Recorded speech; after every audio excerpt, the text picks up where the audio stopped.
Right, morning. I'm at Swinnow Hill as part of the investigations as they're putting the 800 houses up. They've found some various aspects and invited us out for an open day, haven't you? We have indeed, What was your name, sorry? Hi, my name's Benjamin. Benjamin. I'm recording this for Wetherby Then and Now, which is a little like a Facebook page group. All right, excellent. Yeah? So just tell us what we've got. We've got a rotary quern here, So what haven't we have here are the fragments of an old quernstone. So this Yeah. would have been used in the production of things like cereals, and this all came out of one of the early Romano British ditches that we have just on the site over there, which we will be doing tours of across the course of this morning. Yeah. This has changed how we've interpreted the site. It's been most exciting. We've previously thought that the ditch enclosures were just used for kind of the enclosement, keeping animals all together, but having found this, that now suggests that actually there was more production going on, that people were actually living here as well. Yeah. So it's quite an exciting find. Yeah, yeah. What else we got there? So we've got various bits of pottery from across the ditches. So we have things like Roman mortariaware here. So these would have been used in large mortar and pestle style pots, basically. We also have various bits of painted plaster here. You can see the designs on these have actually come from the hall that we are currently excavating. This would have been Swinnow Hall. So, What do you think the age of the hall is then when that was put down? From what we've dated so far, we believe that it is early 18th century, possibly very late 17th century, based on the most recent things that have come out of the cellars that we've been working on. Yeah, yeah. And what we got here then? What are the other things? We do have some other various bits of pots. I'm afraid I don't know quite what types we've got here.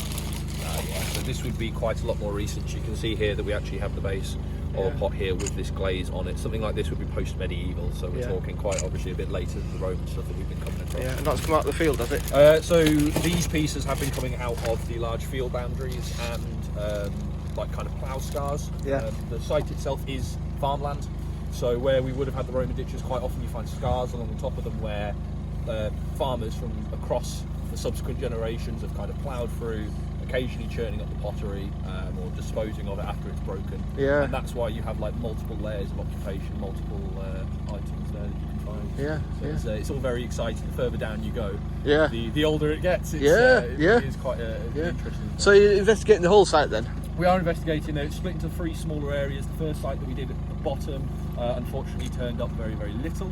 Down at Car Lane end? That was more as a precaution in the first place, just to Yeah. identify some geophysical anomalies from our survey. But then we are doing the area over there from the top of the hill, and then the hall as well.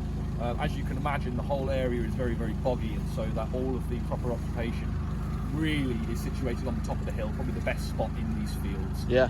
And so that's the area that we've concentrated on. Yeah. So it's all planned out. The way we do it first is we do a non-intrusive geophysical survey, identifying any anomalies that might be in the ground.